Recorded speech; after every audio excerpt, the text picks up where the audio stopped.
We are proud to welcome the KiteFoil elite at the Lake Townsend, where passion, speed and skills meet and the competition is taken to a higher level. KiteFoil World Series Townsend, presented by Upper Austria.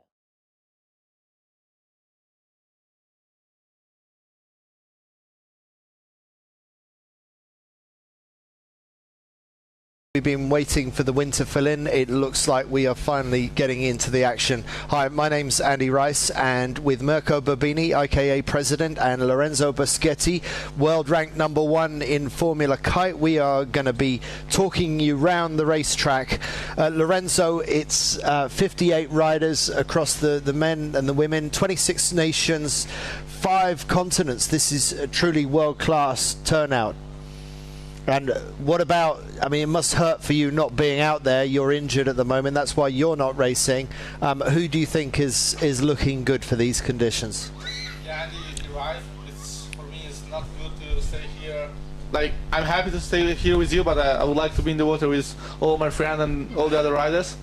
So, yeah, it's a little bit painful, but at the same time, the guys are enjoying the situation in the water. There are a lot of guys that can be the fastest here. We have Theodor Kurt, Axel Mazella, Martin Dolenk, Maximilian Mede that we saw here before. So it's gonna be a really tough race, I think. There is not a predictable race, so we have to stay focused to see who will win, because I think it's gonna be at the last meters of the finish line. Mirko, this venue reminds me of Lake Garda, very steep-sided cliffs. And where do you think the best breeze will be? Is it going to be in the middle, or is it going to be in the edges? I don't know if you, Mirko or Lorenzo, want to answer that. What do you think, Lorenzo? Well, actually, I never ride in this lake. Watching the previous races in the last years, I think who start on the boat can take the best win in the middle of the lake, because he can tag when he wants, so he have right of way.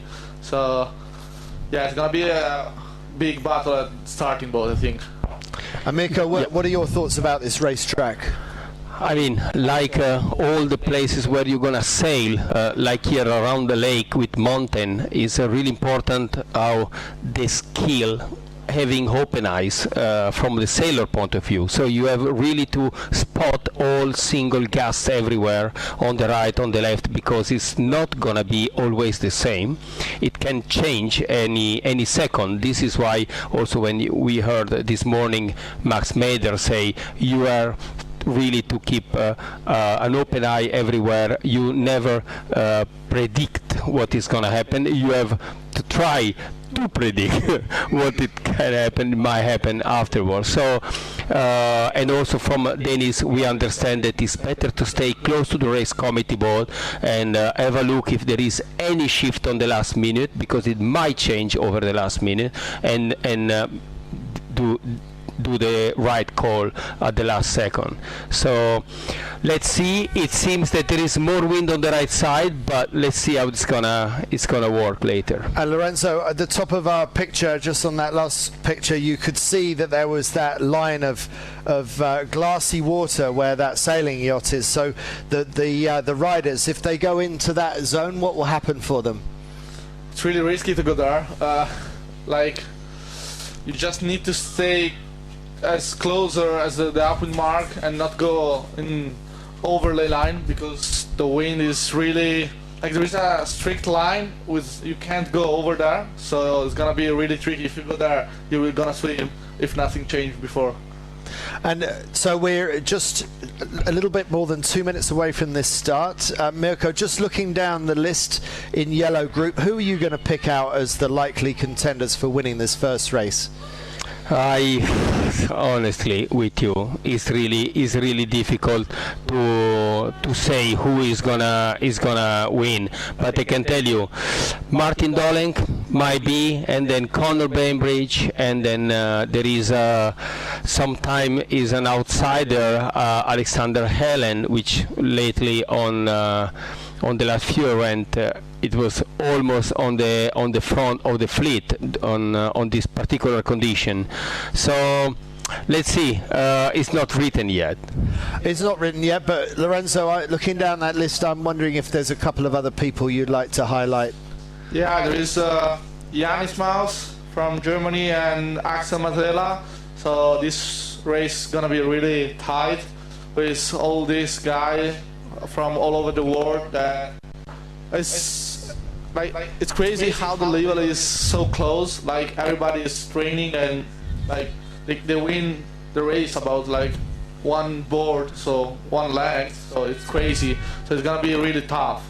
We're into the final minute before the start. Lorenzo, what are you thinking as a rider in these last 60 seconds?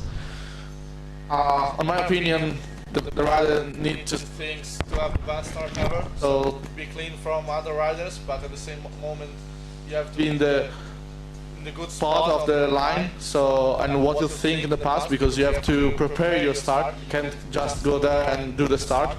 So yeah, I think everybody has already planned where to start. So yeah, I think it's gonna be a real fight. Everybody wants to start on the boat. Final 20 seconds, final 15 seconds, and a couple of the riders are really close to the line, and judging time on distance is going to be super critical. Is this someone going for the port tack start? Looks like they're going underneath the fleet, so how are they going to find their way through past the committee boat? The riders are off, and really good start by some of the riders up at the starboard end of the line. And already it looks like the fly surf and the orange ozone are looking very good on the right, and the riders at the bottom of the screen, they are also starting really well, but they have to wait for their moment to be able to tack. We see the first of the riders tacking over to the right. Lorenzo, very difficult to identify individual riders, but who do you pick out, if anyone? I can see Axel Mazzella with the orange ozone. The guy that is stuck now, I think, is Conor Bainbridge with the grey F1. And yeah, it's really difficult to understand the guy because it's really tough. Mostly the same kites, so same color. You can see some guy on the right side of the course that are attacking now. And yeah, mostly everybody is attacking now. So let's see how it's gonna be for the guy that have a early tack. So most of the fleet now onto port tack already. There's been a crash for a fly surfer on the right of picture. So, and another one drops to the water just out of picture. So kites are beginning to drop. This is really hard staying stable. Mirko, what do you think is challenging them right now? Yeah, that's great, because from the drone footage you can really see the different angle they have on the right side of the course. So like we said before, the fleet that were close to the race committee boat, they tack and they went to the right side over the mountain to get us as soon as possible their ley line, keeping the right side of the course, where it seems to be a little bit windier compared to the left. So did you see a bunch of fly surfers? They are leading and already on the right, on starboard. Let's see if it's gonna work, if they are already on the ley line to the mark. What a great footage from the drone, amazing. You can see they are pumping because maybe they are getting closer to the mark. They are trying to get more degree upwind to be able. Yeah, look at behind. They go not for angle, but they go on for speed. But the top of the fleet, you see, they make it. I can see Martin Darling in the first position, and some guy behind. So Martin Dolenk, a really good lead for him. He was pumping the kite very effectively, and he's able to go deeper than the board in second place as well. And so do you think, Lorenzo, that once you get past the windward mark you're out of the danger zone, that you've done the most dangerous part of the race course? Yeah, I think the first mark is the most dangerous because all the riders are closer than ever after the start, so everything can be dangerous at the upwind mark. So once you pass that, I think you are safe, but never go slower, because you have all the riders behind you that want to reach you. So yeah, can be can be nice to stay on the ice. Okay, so Martin Dolenc from Croatia still pumping that board furiously to try and stay on the foil. And then, Lorenzo, who was that we were seeing with the red kite? With the red kite, I think it's one guy from Denmark. Oh yes, that's Johan Beckett. Yeah, Johan exactly. Beckett. Johan Beckett is the Flymax. But look at the lead now for Martin Dolenc. He's really stretched on the second and third boards. So this is playing fully into the hands of Martin, looking really comfortable in these conditions as he comes down towards the bottom of the course, goes into a jibe, pumping the kite out of the jibe again. And Mirko, what do you reckon? Is it confirmed that it is Martin Dolenc, or are we looking at somebody else? No, looking on the tracking that just come back.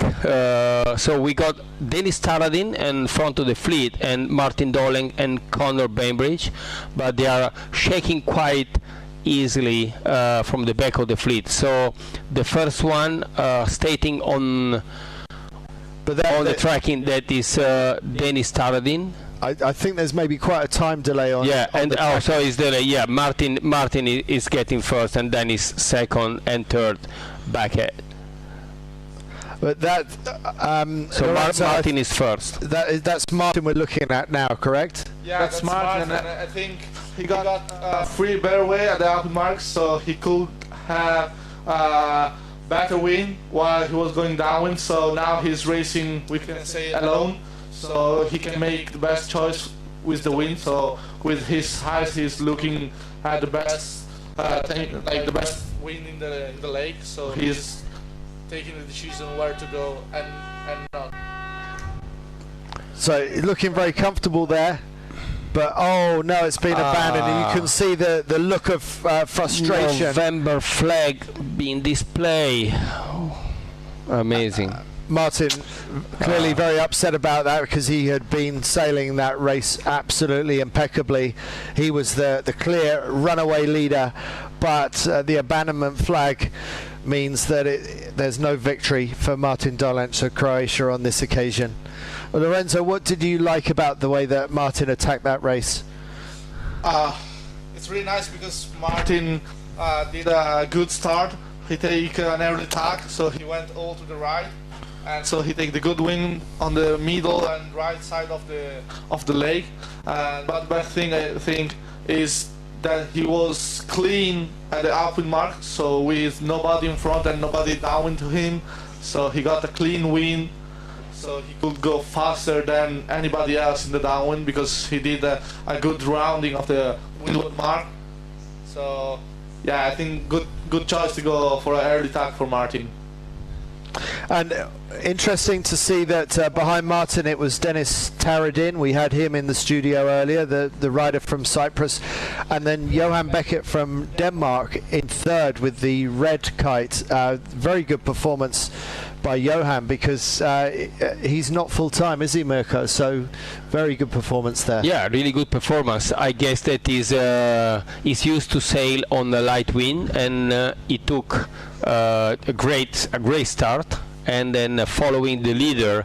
You know, when you have the chance to be clean and to have your start close to the leader, which obviously you're going to recognize, and the start attacking go on the right side to the mountain. He was following and with a good pace as well, and he put himself in a clear third place, straight behind Martin and Dennis Taradin. It was quite a good performance for him.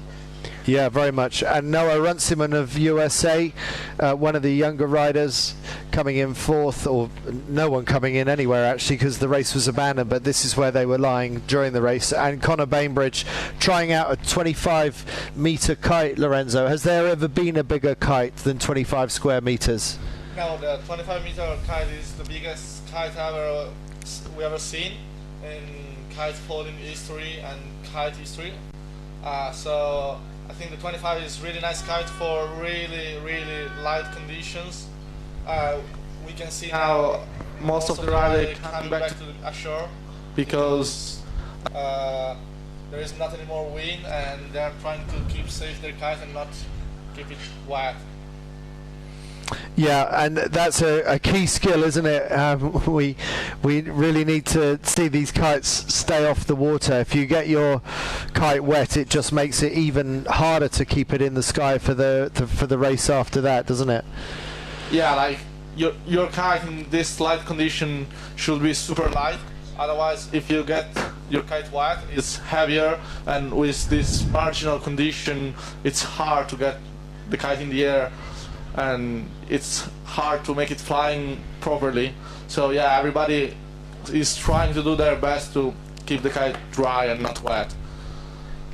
So if the race is abandoned, Lorenzo, what do you decide to do? Do you carry on sailing like some people are, or do you come ashore and rest and...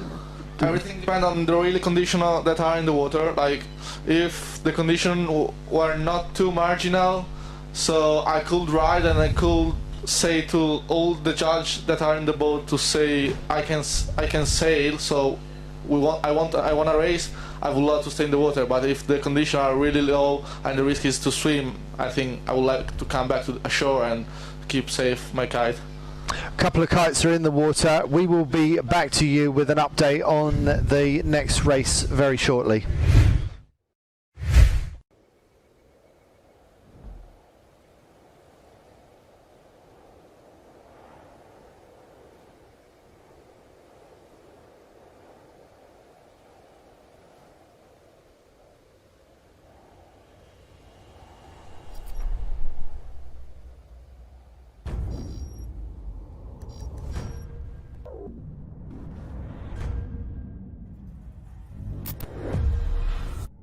Meet the R1 V4, our highest performance Olympic and IKA registered racing machine.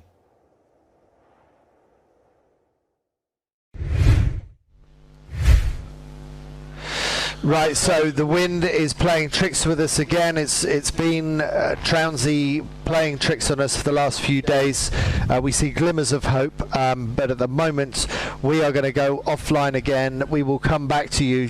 Stay tuned on social media to see when we are coming back online. We really want to bring this race to you. But for the time being, from Lorenzo, Mirko and me, Andy Rice, that's it. We'll be back to you in a few minutes and with a little bit more action for you. See you then.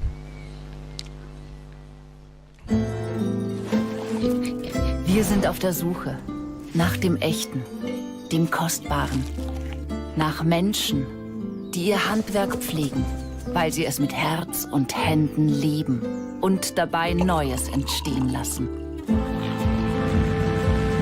Wir suchen den Ort, wo die Natur den Geschmack für Küche und Keller reifen lässt. Wo die Menschen das Schmecken zum Erlebnis machen und hungrig sind auf echte Begegnungen. Wir begegnen den Menschen und finden das Echte in Oberösterreich.